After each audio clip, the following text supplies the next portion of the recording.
महाराष्ट्रात आपण सन्माननीय मुख्यमंत्री साहेबांचं उद्दिष्ट आहे की आपल्याला विकसित महाराष्ट्र घडवायचा आहे। पण अध्यक्ष महोदय, आपली जी तरुण पिढी आहे त्यासमोर जर सध्या कुठलं संकट असेल तर ते ऑनलाईन गेम्स आहे। अध्यक्ष महोदय, हा फक्त धाराशिवचा विषय नाही तर पूर्ण महाराष्ट्राचा विषय। अध्यक्ष महोदय, माझ्या धाराशिव तालुक्यातील बावी या गावातील लक्ष्मण मारुती जाधव या तरुणाने ऑनलाईन गेमच्या व्यसनाच्या आहारी गेल्यामुळं मुख्यमंत्री महोदय आपण आहे तिथं, त्याने स्वतःची शेती विकली, घर विकलं आणि तरी त्याचं देणं फिटत नव्हतं म्हणून त्याने स्वतःच्या 2 वर्षाच्या मुलाची विष पाजून हत्या केली, पत्नीची हत्या केली। त्याची पत्नी गरोदर होती आणि नंतर स्वतः आत्महत्या केली।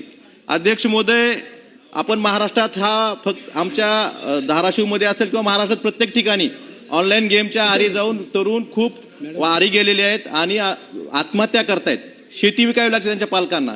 अध्यक्ष महोदय, मी उत्तर वाचलं, आपण शासनाने दिलेलं उत्तर सांगितलं की ऑनलाईन गेमला शासनाकडनं कुठलीही परवानगी नाही। आणि खरं तर अध्यक्ष महोदय, मुख्यमंत्री साहेब संवेदनशील आहेत। हा प्रश्न फक्त माझ्या धाराशिव पुरता मर्यादित नाही, पूर्ण महाराष्ट्राचा प्रश्न आहे। इथं बसलेल्या प्रत्येक 288 आमदारांच्या मनात ही किंवा प्रत्येक पालकाच्या मनात हीच आहे की ऑनलाईन गेम थांबल्या पाहिजेत। अध्यक्ष महोदय, उत्तरात सांगितलंय की आपण जनजागृती करतोय। अध्यक्ष महोदय, मुख्यमंत्री महोदयांना माझी विनंती आहे, मुख्यमंत्री महोदय, ही जनजागृतीच्या पुढे गेलेली गोष्ट आहे। त्यामुळं स्वर्गीय आर राबांनी जसा डान्स बार बंदीचा निर्णय घेतला होता तशीच अपेक्षा पूर्ण महाराष्ट्रातील जनतेची आपल्याकडनं आहे मुख्यमंत्री महोदय।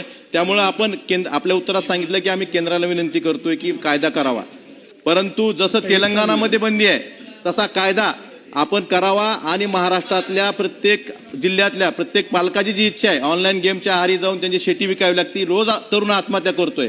त्यामुळे माझी मुख्यमंत्री महोदयांना कळकळीची विनंती आहे की याबाबत आपण संवेदनशीलपणे निर्णय घेऊन या ऑनलाईन गेमला महाराष्ट्रात बंदी आणावी।